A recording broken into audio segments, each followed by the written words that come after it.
Welcome back to Loud and Proud Orlando for another live Thursday night Orlando City podcast. Welcome, Paula. How are you doing?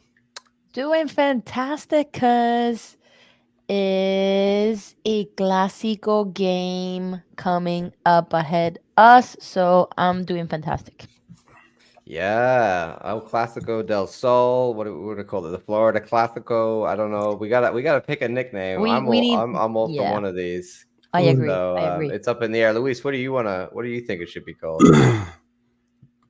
We should call the real Clásico, right? I don't know. I'm just saying. I don't know about that. I think that's a bold claim, Luis. No, I'm just Although we excited do that have more Barca players than Barca now, so yeah, for sure. It looks like a 2014 Barcelona, right? So let's see what our boys are made of. I think this is a huge test for them. I think if we kill the beast now, the rest of the season is just going to be we're going to be in a really high momentum, and I think that's what they need to target. We did a really cool activity off Instagram with Messi and Suarez today, linking to this to this live stream today. It's going to be a huge test, and I think we have the team to definitely make a statement. And I think the whole league needs it's behind us. I think the whole league it's behind us. I think the whole league wants us to. There needs to be a victor in this. At some point, they gotta fall. And so I think hopefully is this weekend, John. we're definitely the underdog, right? All the Messi and the Messi stands are going for Miami, and we're maybe the league's preferred choice to win this one. To like you said, perhaps show that like they're not as great as maybe people think. But we'll get onto that later. Thanks to everybody who's joining us live. Drop a comment below, and we'll read them out. First of all, we'll read Joshua Tall's got a couple comments to start us off. Vamos Orlando, let's stun Miami and beat them on Saturday. Thank you, Josh. And hopefully we score a few goals and defend a good Saturday. Also, hoping the refs won't be so bad. Yeah, we talked a little bit last episode about the refs, and we'll talk about that more. But before we do Miami, let's get on to Cavalry 3-1. The win on Tuesday. It was a great night. Not so well attended, sadly. The 6 p.m. start was a little tough for a lot of people. I found it a struggle myself to get there for the 6 p.m. game. But it was great to see everybody that did come out. And I want to say a big shout out to the Foot Soldiers, which is the Cavalry FC supporter group that came all the way down from Calgary to support their boys. They were on the other side of the stadium. It was just a really nice, sort of relaxed atmosphere. It felt, obviously it was Champions League, but it kind of had more of like a minor league sort of, not in a bad way, in the sense that like there was less attendance. The stadium, you could kind of walk around, there's sort of a relaxed vibe, I think, because we were 3-1 up perhaps as well. Paula and Luis, from you guys, Luis, I know you were in the press box, and Paula, you didn't make this game, but what do you guys think about the atmosphere and the attendance on this one? I mean, it could have been a little better, I think, but I mean, it was great to see Calvary fans, supporting their club, and it kind of reminded me of when Orlando first started, right? And I think they have something going on. They went toe to toe with an MLS team, and they definitely did some damage. They scored a goal, and even the coach said at the post press conference, that goal is pretty much worth like four goals. So it's huge for them to not even to have any proper like competition, straight from training, pretty much facing Orlando City that had a couple of games in them, and win, right? So, well, I, not win, but attempting to win and playing with a lot of you know press. They were pressing the box and all that stuff. So it I was think it's impressive. interesting you say they reminded you of us when we were in the USL. I think a similar sort of Yeah. there. I have a lot of respect for that organization. I think they're a minor league organization that doing things right. Paula, sort of your thoughts on the whole sort of Champions League. It's been like a mini sort of two-game little relationship that we've developed here with Cavalry FC. Do you feel like you got a little attached to this Canadian team? I might be following them in the season and see how they're doing, if they're doing well like last season for them. But I agree with Luis. Like they had their hopes to win us at home because they were pressing us, even though that we basically put the bench on the pitch. But they have my respects, right? Because they knew that we were not gonna be an easy opponent, but they didn't when he came and just let us win. So it wasn't an easy win. At the same time, I felt that it was a relaxed too. I felt that vibe even though that I was at home. And even that the stadium was not packed, I could hear the wall singing at home. So it was like I think, and I think the boys felt respect too for that team, because if you look at the last goal from Smith, he didn't even celebrate like it was a big thing. He was like, "Okay, thank you, Facu, for the assistant," and "Okay, thank you," and bye. So I think it's mutual respect from each side, and I hope the best for Calvary. Right, I see them with a great future. Let's say that. Not now, but in the future, yes. I can see them. Can you imagine they can step into MLS? Who knows? So let's see. I think it was great to see just the interactions between the players and like the end of the game, and the way that their manager talked about Oscar and Oscar talked about their manager, and just the whole interaction with people online between fans and players. Like, I just had a lot of respect for the organization, and congrats to them. I think they're really great. So let's move on to the game. And Paulo, you kind of mentioned it a little bit there, but the lineup was a mixed lineup. We talked about it on the pod before. What are we gonna get? We didn't know. Even we weren't as bold to put Shaq Mohammed in our lineup, but Oscar was like, nah, watch guys, I could rotate. Luis, give us your thoughts on that lineup, and did you expect it or were you surprised? Well, I was definitely surprised. I guess I was surprised with Martino Heda being a captain. Um, that to me was pretty odd. Although it does speak that he's maybe taking a leadership role also, or maybe he I had a think good. it shows a lot of his growth in the squad. Yeah, and so that's fantastic. To see him grow and develop that way. Also, I love Shaq Mohammed. I love what he did. He mentioned he was not expecting to start. It took him a bite, and it was a pleasant surprise for him also. Uh, Oscar, pretty much, and I will say this: having Martin Perlman right there is really helping with these young OCB players adapt almost instantly to Oscar's system. So we're going to be seeing a lot of this throughout the season. And like I said, I don't know if we're going to participate in the U.S. Open Cup. If we are, I'm gearing towards probably going to be OCB playing, and probably Mr. Perlman probably going to coach that. So, but honestly, like obviously there was this error for Abdi Salim in the goal for Calvary.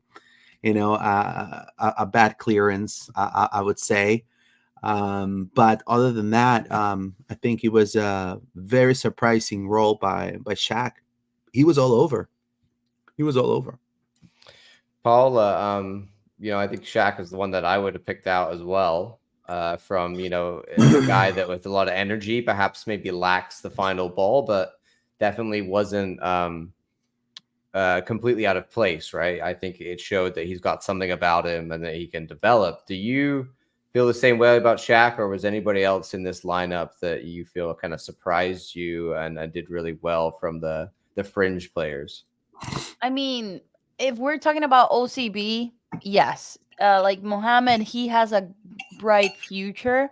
And if Oscar already give him this chance to be in the starting lineup, I can see him more often, maybe in the Leagues Cup, or like Luis said, or maybe in the US Open Cup. We don't know today if we're gonna play that tournament, unfortunately. But it, talking about the first team, Ramiro Enrique had a phenomenal game. Like in his and I felt kind of sad because he had like three opportunities in the first half to score that like different type of goals, like a header, and then a he was outside of the box.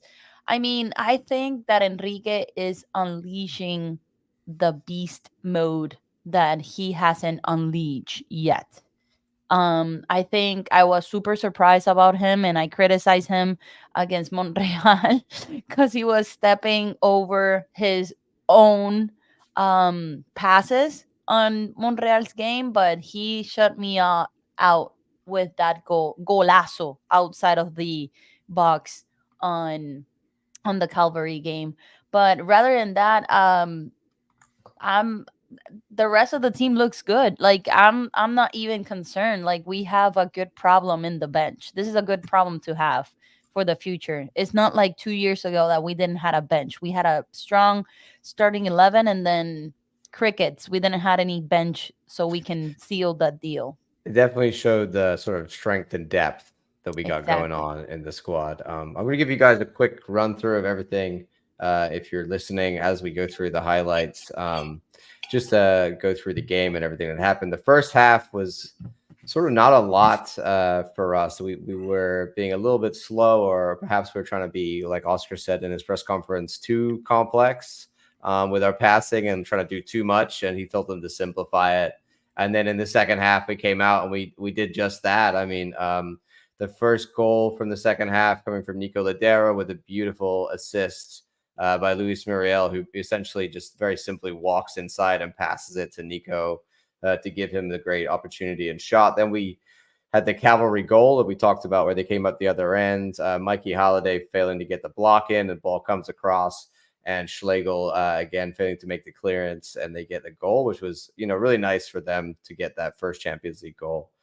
Then on to Enrique's absolute banger that Paula said he had a few chances, and then finally he got his option from the left-hand side and hit an absolute screamer into the top corner, top bins. I don't know. You could use all the different exclamation marks on that one. And then finally, Kyle Smith getting the third goal with a nice, simple pass from Facu Torres into him. And then he just absolutely rifle blasted into the back of the net to make it 3-1. So a nice and simple. Luis, give us a little bit of your analysis. The first half for you, what do you think went wrong? What were we not doing right in the first half? Well, I mean, this is a constant for Orlando City and against better competition. Not to say that the Montreal wasn't, but better competition as in, all these name players like Inter Miami. We dominated possession in the first half, and we started deciding. We decided also that we're going to turn over the ball and we decided that we're going to, you know, uh, have Cavalry, kind of in a way, you know, do their game. Even though we dominated most of the chances in the attack and in a few set pieces, we didn't really capitalize again in the chances, right? And I think this is going to be huge for us coming to facing the Columbus and the Cincinnatis and the Austins. These are some of the things that we got to do. Now, I do have to say that Luis Muriel, um, fairly active, definitely showing that he's a player that's a DP that's definitely gonna contribute in the attacking third, and he's definitely not selfish, right? First start, and then boom, first assist also with Orlando. So um, he was very hungry throughout the first half. Also, I do have to say that Ramiro Enrique was looking for that goal the whole game, and so the chances were there, but we were just being effective in the first half. It seems that we will lose the ball pretty easy, and then we were facing a team that didn't have the players that maybe we had, so they couldn't really capitalize on those chances. Although that Vevin goal, for example, was a mistake by our back line, probably one of the few mistakes they made the whole game. But in a game like what we're going to be facing on the weekend, it could definitely hurt us tremendously. So we got to definitely watch out for that. Paula, do you the first half, do you see it the same way? I tend to agree with Luis that um I do have some concerns sometimes when we're failing to generate enough chances, quality chances, but also I do think there's a certain element of uh the energy that Cavalry brought, right? Just trying to close us down. And they kind of gave us everything in that first half. And then once the first goal went in, I think their heads dropped. Do you see the first half as anything different, or are you concerned by that? I mean, I'm concerned, but I'm not concerned. And let me explain why. Because we were playing with the bench, right? We didn't have our key players in the first half, but at the same time, what happens when our key players are not in? We need to get that better and correct it as soon as possible. I agree. I agree, and it happened when we went to Calvary. Like they were pushing us for the first 20 minutes, and then after the first goal, they drop. Like I think it was more mental for them. So yeah, I agree with both. And some great goals in this one. We talked about the Luis Muriel assist. That personally, for me, I thought was an incredible moment and shows, like you said, Luis, that he's going to bring so much more than just goals from that position. He's going to Yeah, be he a had that 1v1 also in the beginning of the yeah. game. He went 1v1 with Carducci, and he tried to do this back heel thing again, and it didn't pan out. Carducci got it, like barely touched it. So it was a He good save for he him. definitely could have scored. I was hoping for a debut goal. He's the kind of guy who can create, and I think it was nice to see him linking up with Nico. And there was a great photo, Luis, that we posted from LPO. So of He's those saving two, those goals for Saturday. yeah, right. Oh I mean, but man. just getting him on the field before Saturday was great, and the amount of minutes he got was good. And I think that we all see, given time, that he's going to be really, really good for us. So that was a massive plus. Um, Paula, we already talked about it a little bit, but Enrique, we've discussed before that we think he's more of a left winger. This game, what a goal from him. Mm-hmm. My question around him is he consistent enough, and do we think that he's gonna be able to do stuff like that regularly, and maybe regularly enough at some point in the season to compete for a starting role? Question mark. I mean, it's tough because Angulo is in that position, right? I mean, let's say, sorry, let's say that Duncan goes away, right? He can fill that spot out and he can start for Duncan instead of Muriel. When Muriel cannot start, Enrique is there. Now about the consistency, you said that really important word, consistency. We like, I don't know, like we have seen this type of goal from him last season, not like the golazo that he did on Tuesday, right? It was Tuesday, yeah, Tuesday. We saw it in a different type of way, but we saw him outside of the box. I think that's his spot. Like that corner, left hand corner is him. He dominates it. The consistency, I don't know. I think he's desperate to prove Oscar Pareja to have a role, even though that he's proving himself. But he needs to, I don't know. He needs to calm down sometimes and don't overstep himself, because we saw him in Montreal. But if he plays like he played on Tuesday, I can see him more often starting, but not like a winger. I don't know. Angulo needs to, it has to happen like in a scenario like Tuesday night. Like Angulo needs to rest. I can see Enrique starting, because who else? Like who else we got? Mohamed too, but at the same time, we're like shortish in that position from the roster. So let's see if he has consistency. I think the upcoming games will answer that questions to us. I I think I Sorry, think you go ahead, he Luis. I think he needs to embrace his supporting role, and I like him better coming off the bench as a 1-2 punch, because he's truly that. He's a 1-2 punch. So if you're trying to change the pace of that particular flank, you bring Ramiro with all that energy, and he's gonna probably either deliver that type of golazo, or like the goal he did against Columbus last year, right? So that's kind of Ramiro bringing you that. Now, would I see him starting? Sure, I see him starting in some games. If we are four wins ahead, or we're we're beating everybody, and we want to give Angulo a little bit of a rest, and maybe even Galese. Um, we can. I mean, he's going to have plenty of time, because some of these players are going to be called up by their national team. What if Angulo is called up by Colombia? You know what I mean? Then he becomes a starter regularly. So I think his turn is going to happen. I think he's just enjoying the ride right now.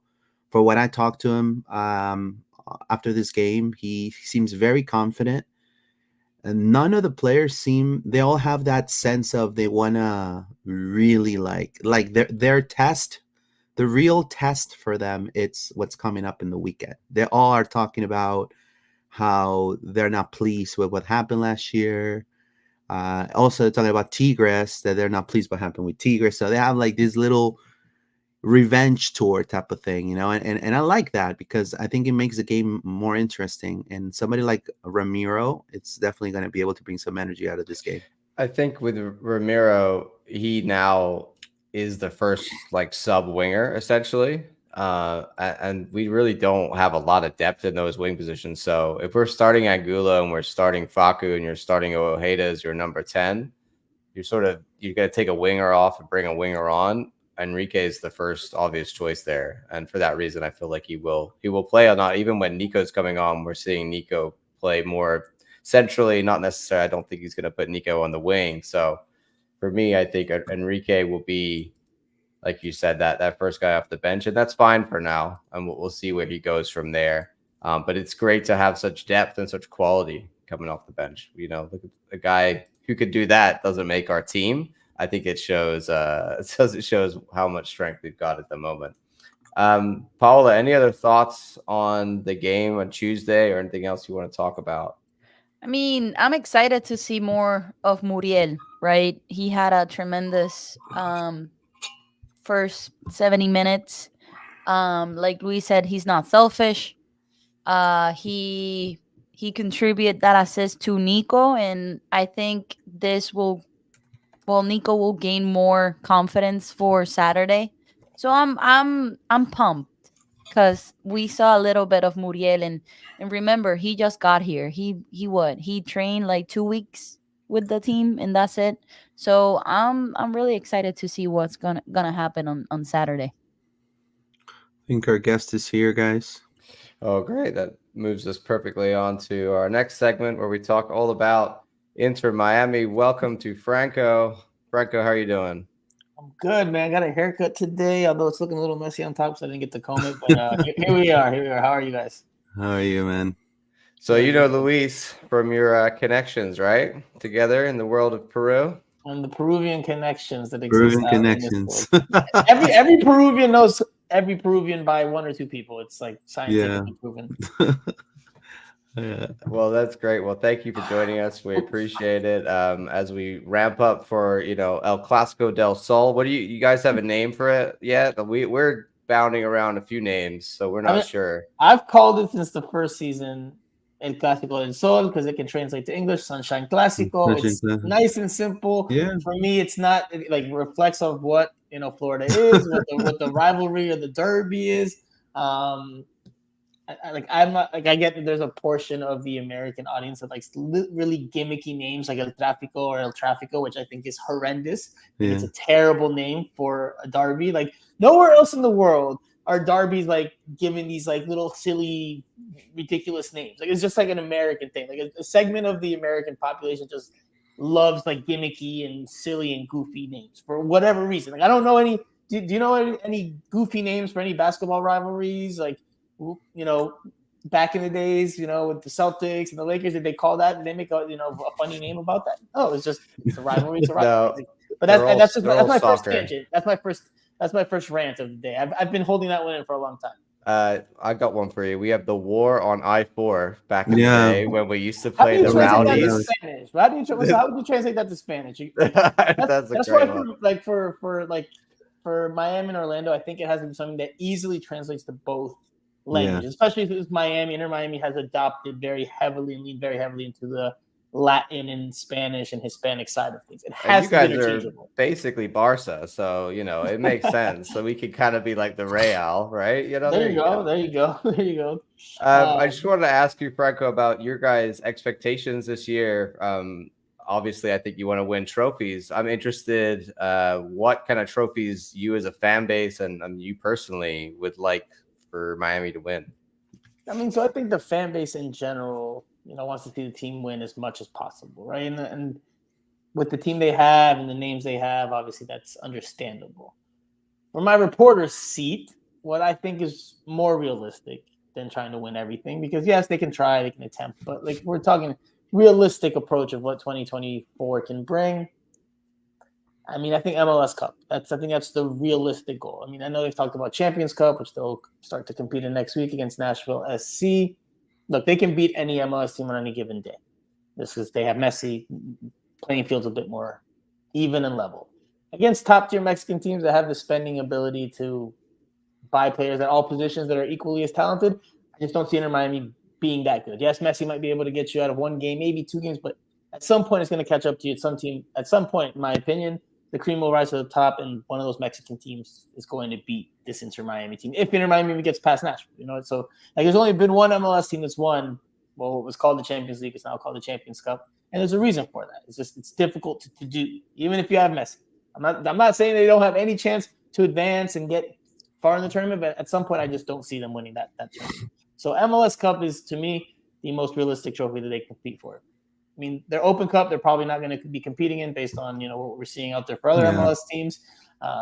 Leagues Cup, they've already won.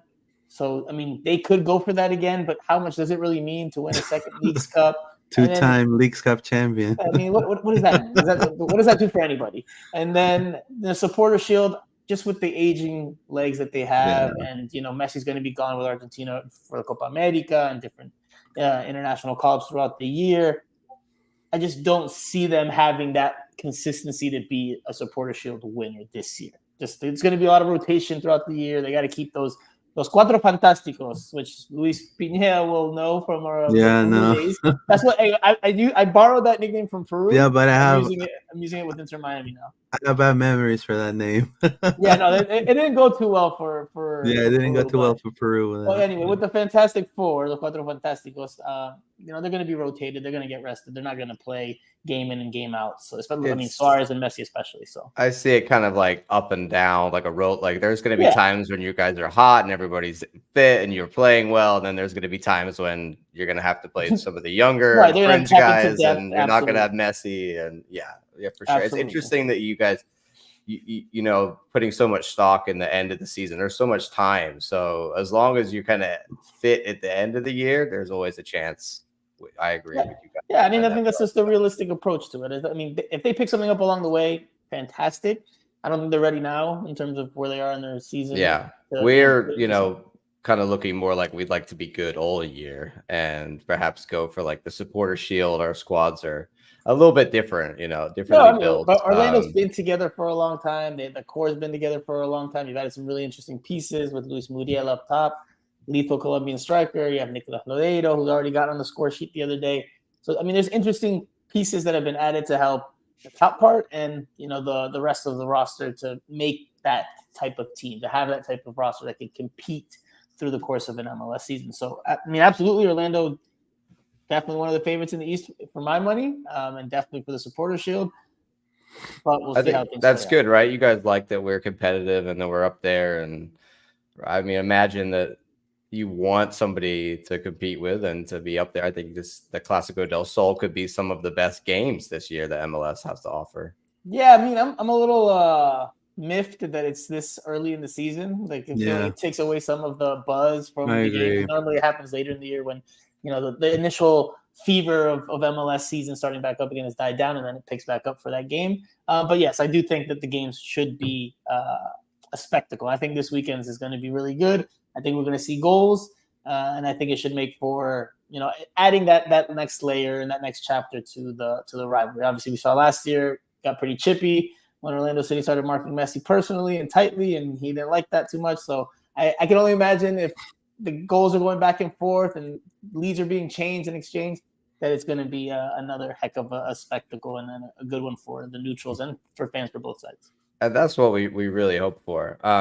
We're going to move on to talking about your team and kind of give you a minute here to run through. I hope Luis will pull up the lineup for us from your last game, and you can kind of talk about what you think the changes will be from the LA game to against us on Saturday. Obviously, you had a whole week to rest. We did quite a bit of rotation on Tuesday for our Champions League game, so we're hoping to put out a pretty strong side too. But go ahead, Franco, and tell us what do you think the lineup's going to be for Saturday.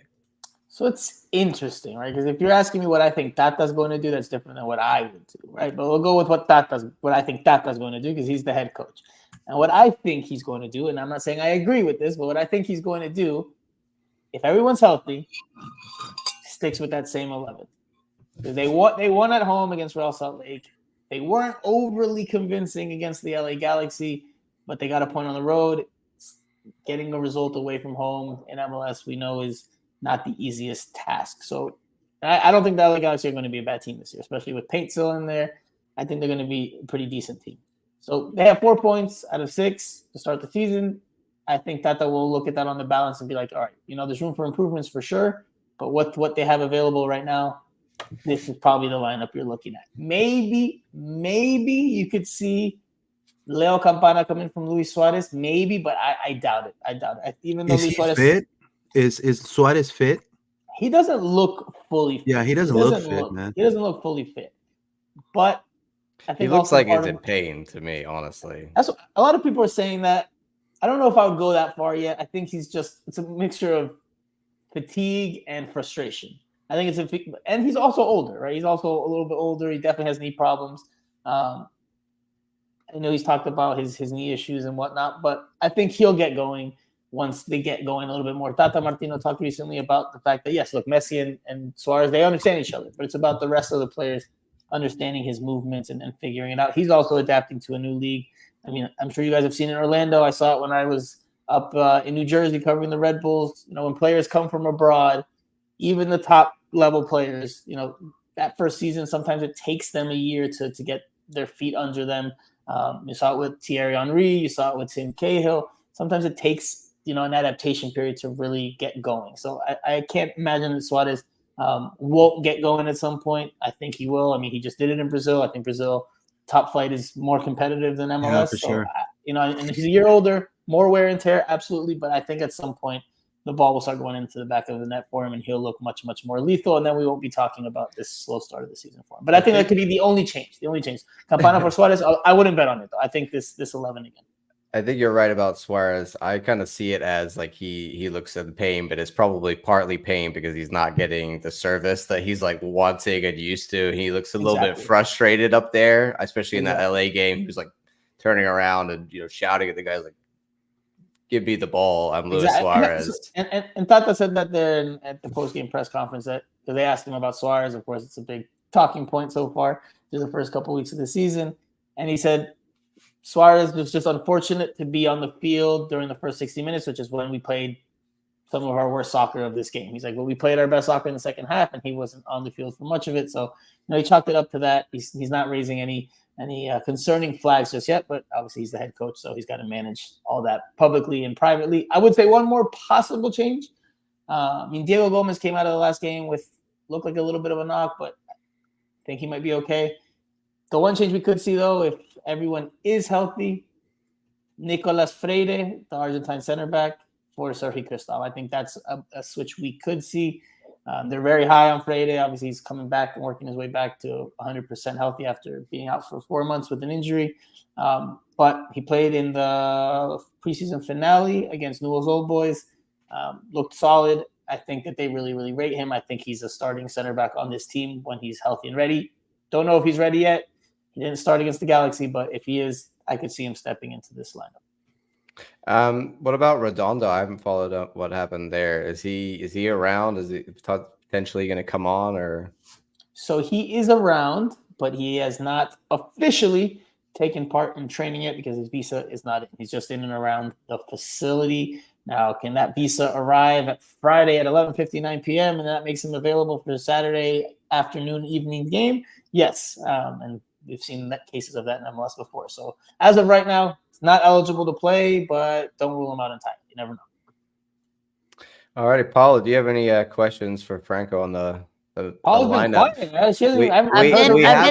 analyzing. We haven't also mentioned the other M word. I've had to say Miami like 100 times, which hurts me every time, I gotta tell you. But the other M word we haven't mentioned. No, I guess I was gonna ask about Kremaski. Like, I know that he's injured, but I don't know if he's gonna come to this because I saw him like coming back, but I'm not 100% sure if he can come back to the Saturday game. I really doubt, but yeah, he's not there yet. He's not ready yet. Gotcha. He's working his way back. He's made appearances in training, doing some work, but he's still a bit of ways away. And like that's why I said, if you look at the lineup, I think it's going to be mostly the same, just because, if not all, entirely the same, because there's not a lot of proven options or a lot of options that are in that first group of 18 players or so that are healthy and available. Redondo right now, no visa. Kremaski's injured. You know, so there's just some. Freire has been in, you know, not healthy yet or not fully healthy yet. So there's Tata in terms of his first choice 11 is pretty limited unless he wants to tap into that depth, which I don't think he wants to do just yet at this early point in the season. So the options are a bit limited there. I mean, again, I don't think Julian Gressel, we haven't talked about this, but they talked about it on the podcast yesterday, my podcast. Julian Gressel has been playing in the midfield. I think it's more out of necessity than anything else because he just hasn't looked good there. I think when Redondo steps in, Redondo starts in that spot on the right side of the midfield three, and then Gressel drops in as the right back. DeAndre Yedlin then maybe goes to the bench. But the options are limited for a starting 11 by and large. I saw a lot of the MLS pundits there talking great about Calendar and not so much about Pedro Galese. So I'm just asking you. Did Alonso set you up for that? I don't want to put you in a bad situation, but is Calendar the American Pedro Galese? No, not even close. Not even close. But I'll say this because I know Alonso Contreras, our good friend. Alonso Purple, who is now like technically unofficially Alonso Pink because he's coming down to Inter Miami games much more now. So I know, anyway, right? shout out to Alonso Pink. You cut Um, out Alonso, bro. People know him here. Listen, man, the facts are the facts. The facts are the facts. I just Yeah. report the facts. You know, I Yeah. what you guys think about the facts, that's up to you. But no, listen, I said it last year. I mean, Pedro Alves is obviously more experienced. He's been to a World Cup. He's at a later point in his career. Right now, Pedro Alves is the better goalkeeper than Trey Callum. Is he the better shot stopper? Maybe not. But overall, all-around goalkeeper, Pedro Alves, for me, is the better goalkeeper. You can say that I'm Peruvian and that's my Peruvian bias, but I just think he's a better goalkeeper. He's more polished goalkeeper at this point in his calendar. He can make incredible saves. In this game against the Galaxy, he deserved to be man of the match, in my opinion. He deserved to get the team of the week honors that he got. But that was his first really good game in a while. Like preseason, he wasn't looking too good with the ball at his feet. He's made improvements, but he's still not that very good with the ball at his feet in possession. He looks nervy at times. No te da esa seguridad. Doesn't give you that sense of security when he has the ball at his feet. So can he surpass Pedro Alves at someone in his career if he keeps on this upward trajectory? Sure. But right now, hands down for me, Pedro Alves is the better goal. Now, Sorry, you go. just last question I had was Messi, right? A lot of people say, hey, put two men, to mark Messi. Do you think that's the good way to go about Messi? Or, because I really have not seen a team, but maybe LA, that maybe, play their own game and let Messi be Messi and still he was able to score, I just don't know, how to decipher, the Messi factor here, because, a lot of pundits say, hey, you put two men to Messi and then he's going to crumble down. And I have not seen that yet. So what are your thoughts regarding putting two men to mark Messi? I don't think it's a bad idea. I don't think that's what Oscar Pareja does. I think Oscar think Pareja, who's well-versed in this league, smart head coach, tactical head coach, I think he's going to do and follow the blueprint that has been laid out for how to slow Inter Miami down. That doesn't mean you're going to negate Messi 100%, but it helps slow them down. And that is shadow Busquets. Shadow Busquets, don't allow him to find those easy forward passes to Messi. Make Busquets pass out to Gressel or to Diego Gomez and make one of those guys try to find Messi. And that's where Inter Miami has struggled. It's only been 2 weeks, but that's where they've struggled. When Busquets is shadowed and he's covered, last game it was blanketed by Ricky Puig. He said in the availability on Wednesday, he's like, Ricky Puig se desatendió el partido. He wasn't even paying attention to the game. He's just following Busquets around. If you do that, you're cutting off the supply line to Messi, and the other players aren't as technically gifted. They don't get him the ball in as dangerous positions consistently enough. That's why you saw him in the LA Galaxy game drop back often to come find the ball and come pick it up. If you can slow down Busquets, you will lower the impact that Messi can have, and that gives you a better chance of winning. And I fully expect that is what we will see from Orlando City. We've seen it from so many teams since last year after the initial wave, and Messi was really hot during the Leagues Cup. After that, you saw teams starting to figure out, all right, slow down Busquets, you're slowing down Messi. That gives you, as the opposing team, the better chance of winning that game. Doesn't guarantee anything. Messi can still, he gets a ball outside the 18, just ricochet falls to him, and he just smashes it home. I mean, you have to live with that. But in terms of just stopping his impact from the run of play and from the balance of play, stopping Busquets is key. I agree. And that brings us on to our lineup. We'll talk a little bit about Orlando City, who might be in the sort of the mid positions and assigned to Busquets and assigned to Messi. I think, we've got a lot of strength in our D mids. I think you could put Wilder on, Busquets all day. You could put you could put Cesar on him all day, and that would work. It's going to be interesting to see who is given what role, like who's also got to mark Messi, because someone's got to follow him around all day, even though, they might not be able to mark him so well, but someone's got to be on him all the time as well. Luis, who do you have? So obviously Pedro in goal. Who do you think our back four is going to be? Well, I think our back four, based on speed just alone, I think it'll be Jansen, and we may see Brecalo. I don't know if you guys agree with that. Yes, I think definitely Brecalo to help with the speed or the lack of speed of Jansen. Plus, Miami only has maybe one tape of him, if that. So the unpredictability of Brecalo could be important. And he almost scored a goal of a set piece, which we haven't had in a long time. So I'll go with them too. I don't know if And then Paolo agrees. your fullbacks. I will go obviously Rafa Santos, and I will go with Dagger Dan. The other day, Franco, I likened Dagger Dan to Julian Gressel in the sense that he's a D-mid, like right back. Like he's a creative playmaker from any of those positions.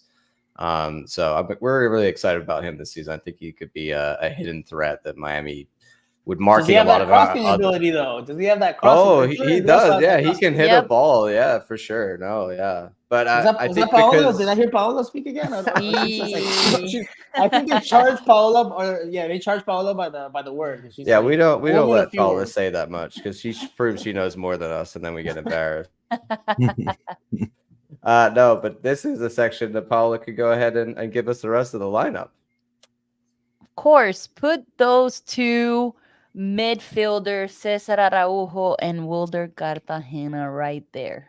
Those are twin towers right there. That cannot miss.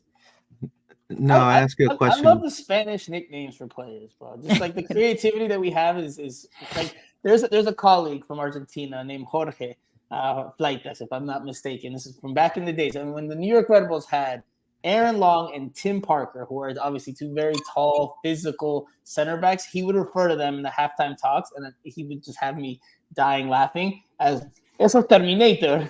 Bro, I couldn't stop laughing. Clearly, they're not very technical, but they're just like physical monsters, and it just fits so well. It fits so well. Oh, I love that. That's a good one. That is a good one. Hopefully, someone like makes it a thing for some other center back duo. Right. Hopefully, it like becomes a thing for somebody at some point. Because it was just between us. I wish I had actually gone mainstream. That would have been fantastic. Yeah, we got the Holland of the Heartland. So watch The out. Holland of the Heartland, yeah. Paula, who's your attacking three and the striker? This is a difficult one, but I'm gonna go with Nico Loredo in the middle. Sheesh. Good signing. I was Very thinking good about signing. Ojeda, but I'm like, nah. I think Nico is gonna start on this one, and then Facu right there.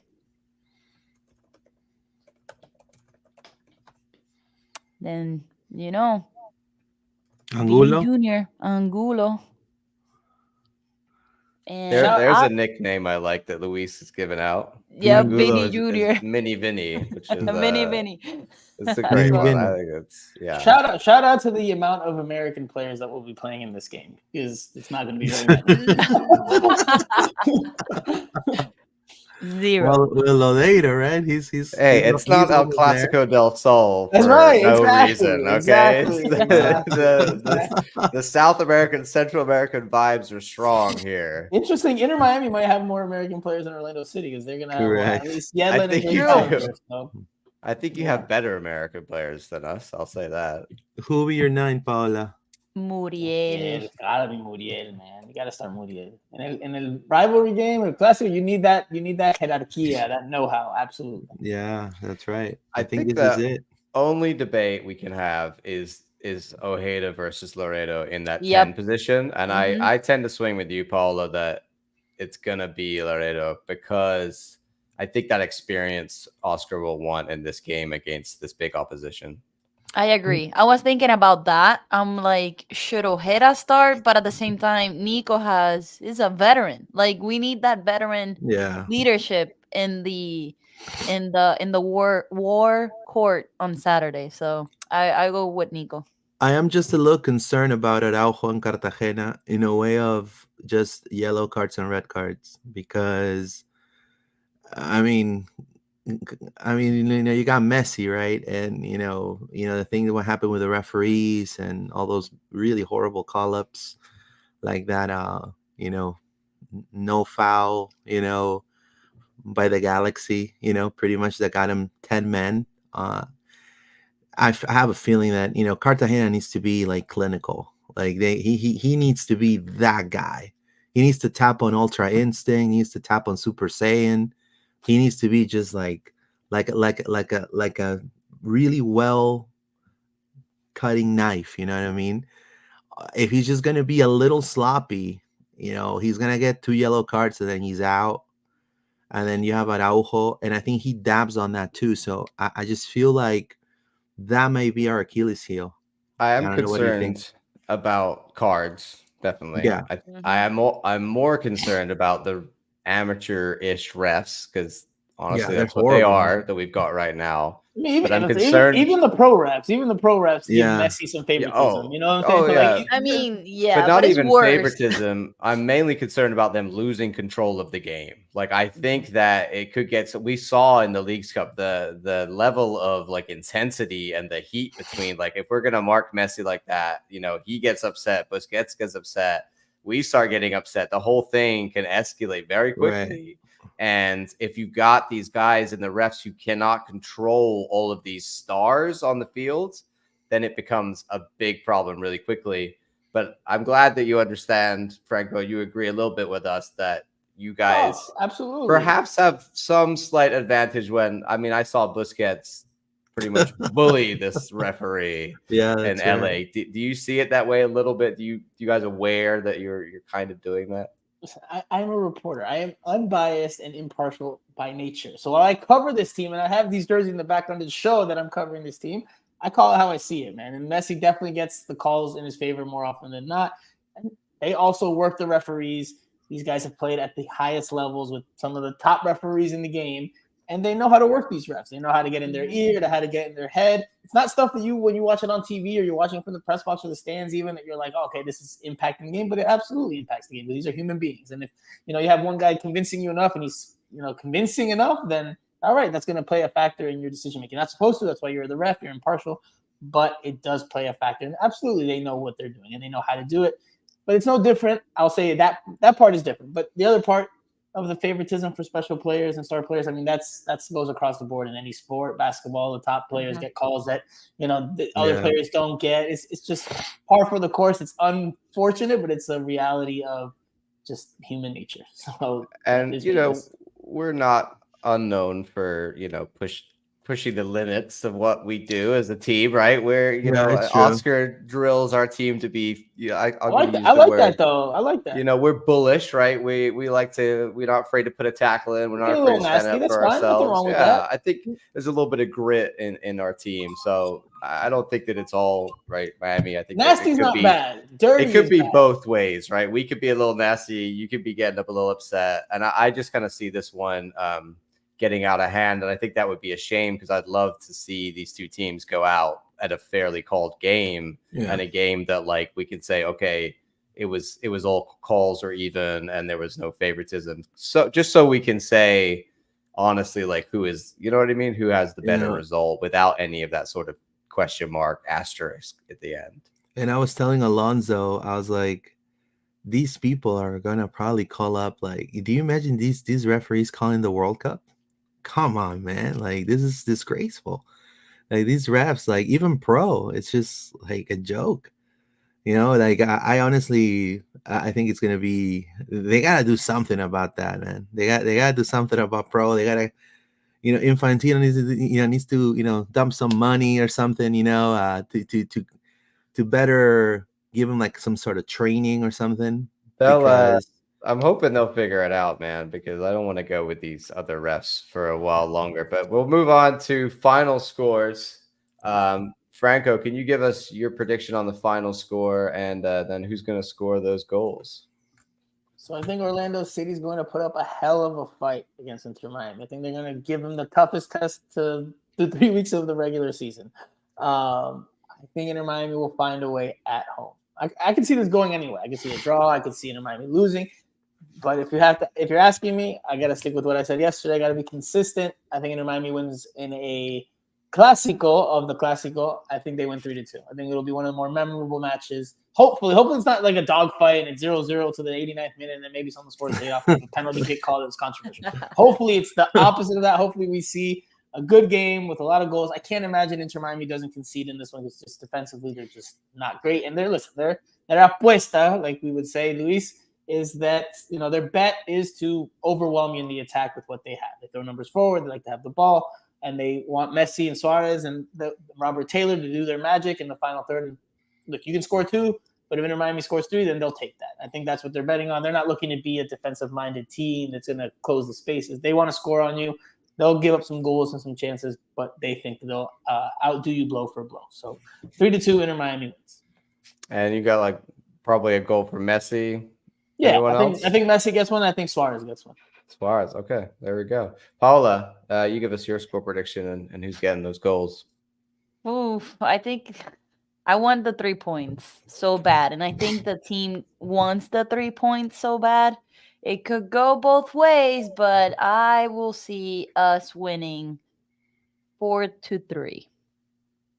Wow, that would be a fun game. 4-3. I'm excited. I Very want to good see game. goals on Saturday. I'm That saying is El Clásico del Sol right there. Muriel show us on Tuesday 4-3. that he's like saving those goals for Saturday. I don't know. So let's see. Don Garber would sign off on that. Yeah, don't go. He'd Like, love yeah. it. He'd absolutely love it. Luis, your prediction, buddy. To me, it's going to be a choppy game. I think Orlando wins it with 10 men. 1-0 1-0. of a That's set quite a piece. prediction. That's So quite a who's prediction. scoring in this 1-0 Pappy special? Who's got that David goal? Brecalo.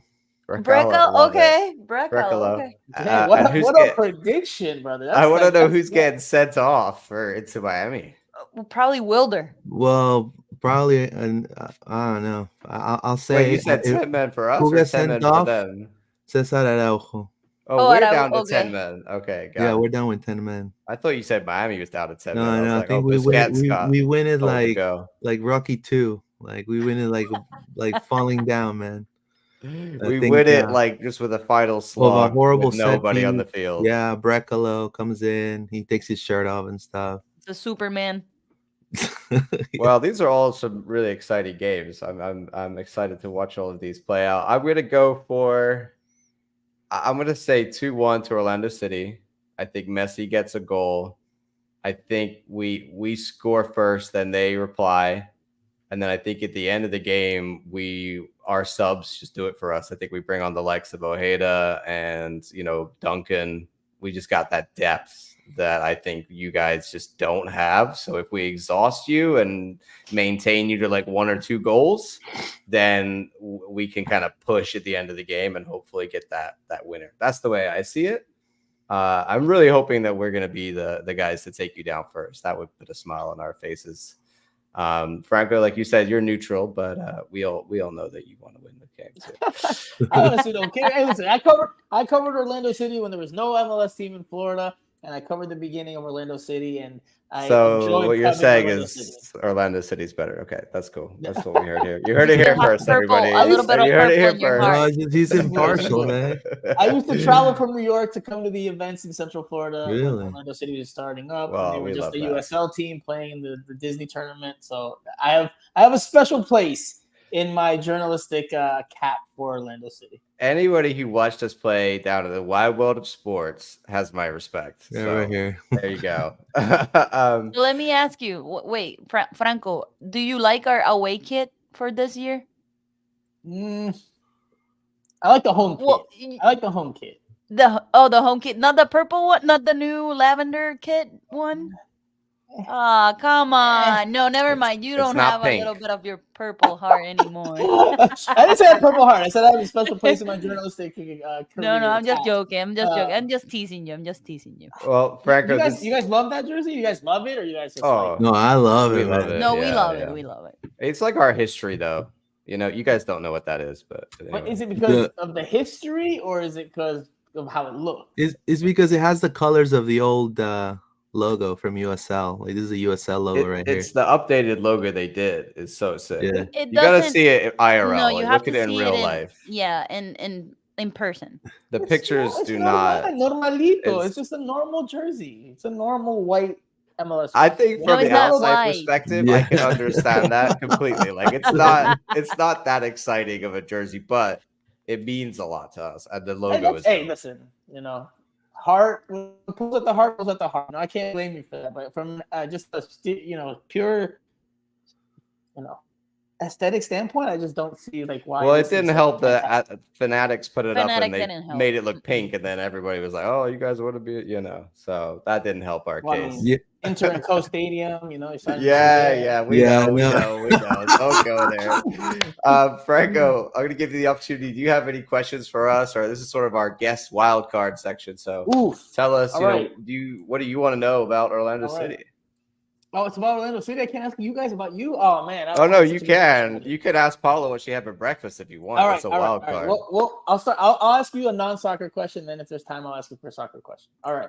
I'm gonna start with Luis because this is easy for you. That gives you guys the other two time to think. I don't know where Paula's from, but I don't think she's Peruvian. Favorite Peruvian dish? Dale, Luis. You start. Ceviche mixto. Mixto todavía en mi casa. Muy bien. Yeah, Okay. with ají. A lot of rocoto. There you go. Okay. Who's next? There you go. I only had one Peruvian dish one time, but Luis, it you're was really failing, good. John. It You're was failing, I think the lomo, right? Lomo saltado. That with the beef and it was like slow. Oh, Yeah. it was really good. Yeah. Banging. Luis, you gotta take me, man. You gotta take Yeah, me. Come on, I know, Luis. I Show, know. bro, we have Take so us, many Luis. plates. Come on, Luis. Yeah, You're I doing gotta a take you, I bad gotta job of take being you. the honorary Peruvian. I like the chaufa rice. Oh, Chao there you Pao. go. There you go. That's good. And What about you, Franco? oh, go ahead. We have so many, man. We have like literally there's like the Peruvian culinary No, we book do. is so wide and amplio. It's like it's ridiculous. There's so many good dishes. And I'm not just saying that because I'm Peruvian. Like legit Peruvian food is up there with the best of them. What's my favorite? Oof. Man, that's a good question, man. So many good ones. I mean, un ceviche rocoto I like. Ceviche Yeah, rocoto, nice that's and what I'm spicy. saying. What is that? Pero Ceviche it's with It's like ceviche super is- spicy. It's a super Like- spicy ceviche. Oh, So that rocoto sounds is like good. this. It's like I'm- this pepper that's a spicy pepper that looks like an apple kind of, but it's an actual pepper. I'm not gonna curse. I don't know if you guys curse on this podcast. I'm gonna get crap for this. So the rocoto pepper is red, but when they squeeze it all out and they make the ceviche normally is like the normal white color with the lime juice, but it becomes pink when they try Yeah. to put the rocoto in there. So there you go. Make your jokes and talk all your Yeah. nonsense about why I like ceviche. I also like a good pollo a la brasa. Yeah, The that's fries good. and the salad, un good pollo a la brasa. You can't go wrong with a good pollo a la brasa. Mhm. I love that. All right. Do you have any random Orlando City questions? Yes, Yeah, for go. all three of you. Shoot. Name me the most obscure Orlando City player in their history that you can think of. Okay. Oof. I tell you right now. We play this game. Oh. We play this game sometimes with the Inter Miami press squad. We're like, all right, it's only been 4 years, but let's name the most obscure players. And through an expansion year, and you guys had USL, so you can name some pretty throwback names that only the diehards. If you guys really want to claim that you like this, you better come up with some really good names. If you don't come up with some really good names, pa So fuera, from los- USL You from go, USL you time, go. it can be any. It can be any I time mean, there's of some Orlando City's obscure career. MLS players. Yeah. Luis, you go. from USL time. Well, I mean, el goleador Dennis Chin. Good one. Throwback. Okay. Throwback. Jamie Chin, his brother, who works for the Chicago. Yeah, Fire. that's right. There Jimmy. you go. Yeah. There you go. Shout out to Jamie. I'm gonna go Mechak Jerome or Jerome Mechak. I literally never knew whether it was one way around or no one ever knew. He was a left back who played for us like way back in USL days. And yeah, he's just like one of my favorite old random players. But nobody will remember Mechak. Very few OGs. I remember the name. He was Haitian. Yoshi Yotun. Oof, Yotun, I big used to crack. like Yotun when Big he Yotun was was here. good, Imagine man. Yotun in this team right now, but with his skills back in 2018. Oof. What a player, man. What a player. What a player. I won't say Dwyer for sure. Let me think. I think Yotun. Let me go with Yotun. I like Yotun a lot, and I think we didn't use him as we could have. We were losing every game. We back were then. losing every game, and I mean, like I said, imagine Yotun here right now with this squad, but Yeah. with his skills back in the day, not like now. So He would have been a nice left back in this team for For sure. sure. for Franco, all right, you claim to be an OG. You pick one. Oh man, I'm blanking on his name, man. I'm blanking on his name. Carlos Rivas. Carlos Oh, Rivas. Rivas? There we go. Come on. no. Franco, Yes. you're Because he bad. played You're in the never coming Rebels, back. that's why Man. you remember Yo, I Rivas? remember him from his Orlando City days. Don't and then, bring the when he Rivas when he got juju sent to This the here. guy, Rebels. this guy will drive the ball like he would drive the ball like Messi, but then he will shoot like Carlos Rivas. Oh, I saw it up He close when I was covered the Rebels, so bad. that's why I was like, oh man, I remember Oh, the Carlos Rivas. Still to days. this day, if you hit one like a field goal, we call it a Rivas. A You Riva, yeah. You just rocket Rivas, smacked it right into the top of the stadium. Arriba como Rivas. Okay, I got it. Paula, by the way, Yotun is not obscure. That does not count. I don't accept that answer. Yotun is not obscure player in Orlando. Not City. between three Peruvians, no. Come on, man. Come on.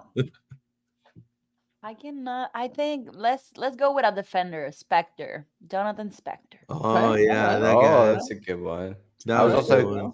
I thought of PC. You guys remember PC? PC. Oh, okay. PC, yes. Okay. He's in Brazil, I think, right now. If I'm not Alrighty, See, well, we better. that was a fun exercise. I enjoyed That was great, but we You can guys sit here passed. You guys- all day. you guys and are talk worthy. about You guys are older worthy Orlando of City wearing players. this. You guys Well, can wear you brought this up now. the Wild World of Sports. That for me, I was like, okay, that's what's up. That's OG. We want to thank you for coming on, Franco. We appreciate your time talking Miami with us. It's been interesting to get some insight from you on how you guys are going to line up. We're going to get you one of these jerseys. You 'cause guys are all I think you're deserving going to of really this like it. beautiful thing. You're going to really like it IRL. So thank you to everybody who's with us live. Luis, you want to go through the comments before we head out? Yeah, definitely. Let me read some comments here. It says Joshua Tall, let's capitalize on our chances versus Miami. Nijay Thompson, I say we see 8 to 10 match fixing in favor of the pink shit. There you go. Herman says Enrique and Ojeda will be a major force. Nijay Thompson, I say we have 8 to 10 match fixing. You're Joshua Tall. Yep, Enrique had a really good game, 100%. Hope he can keep it up. Hopefully, we score a few goals and defend good Saturday. Also, hopefully, refs won't be bad. There you go, Joshua. Thank you so much for everybody that commented on the pod today. Thank you for everybody who joined us live. If you're not and you're listening later on Apple Music or Spotify, go ahead and give us a follow and a 5-star rating. Luis, tell everybody where we can find Loud and Proud Orlando on social. Well, you media. can find LPO at Spotify and Apple Podcasts at LPO Podcasts. Also on X, Instagram, and Facebook and YouTube as LPO_podcast or Loud and Proud Orlando. So thank you, everybody. Drop us a thumbs up. And Franco, tell everybody where they can find you if they're, if they really want to hear about Messi. I guess they could follow you. Yeah, it's the Miami Total Football Radio podcast, or in English, Miami Total Football Radio. See, again, everything has to be bilingual here in South Florida, so you get to reach both audiences. By the way, all three of you guys have fascinating backgrounds. There's a hazy purple background there for Paola. Luis has got a bunch of decorations, and you got the all Orlando City OG and present day material there. So, there's the YouTube channel. We do the live show like this. We upload all the press conferences, all the interviews, post game practice, everything, keeping everyone as up to date on Inter Miami as possible. You'll see David Beckham appear every now and then. If you only want to follow us for that, then please do and subscribe.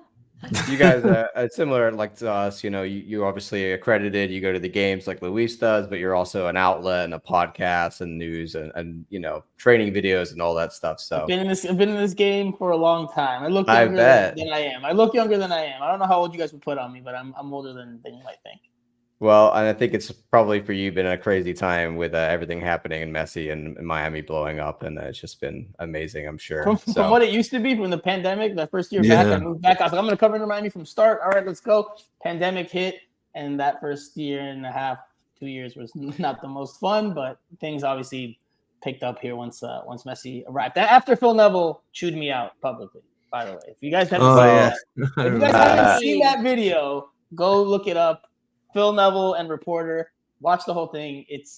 I don't take it personal. It's there's a heat of the moment in sports, no problem. But it was a humorous exchange. Phil Neville definitely took it personal with me because I criticized him a lot. When he got fired, I will share this. When he got fired, I sent him a message at DM because he was following me on Twitter. I wished him good luck. Told him it was not personal. he just responded with a little heart emoji, like a heart reaction, and then he unfollowed me. So there you go. He still follows everybody else that covered the team locally. I was the only person he unfollowed, and that's because I was a pain in his ass. I mean, but it was from a professional standpoint. I call that very good on him. You doing a good job, because Yeah, you're doing a good job, he man. was not a good. So honestly, It's not a good sport. There's Yeah. something. I'll give you one more anecdote in my time in covering MLS and covering football. Maybe there's something with these Everton guys. I don't know, because he used to be teammates with Tim Cahill.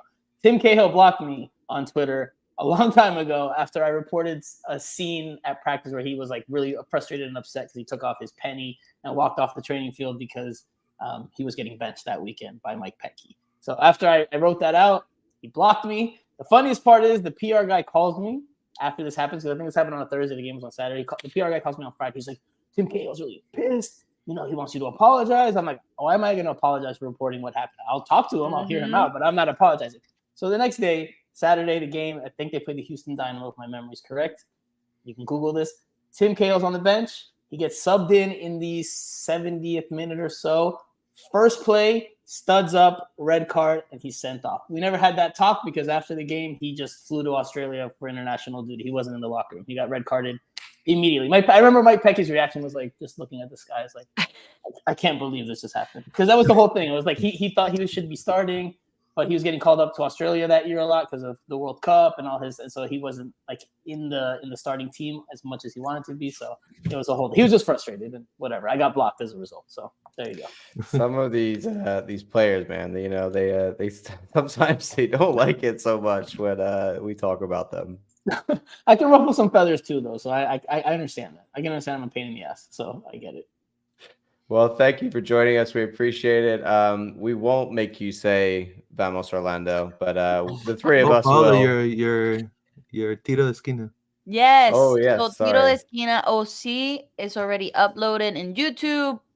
We recorded last night, so go ahead and listen to Tiro de Esquina podcast. Every content in Spanish about Orlando City.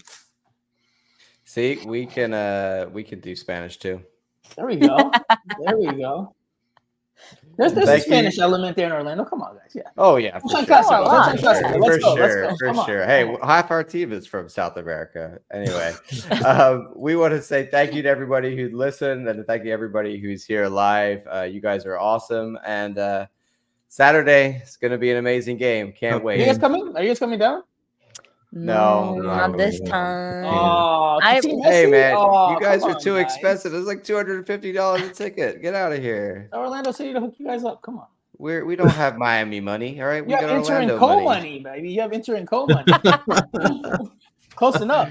Get one. Well, you got that Chase Bank money, so you start paying for our tickets. How about that? Possible. Next one. All righty. Thank you, everybody. We're going to sign off with a big Vamos Orlando. Vamos Orlando. Vamos Orlando. Have a good one.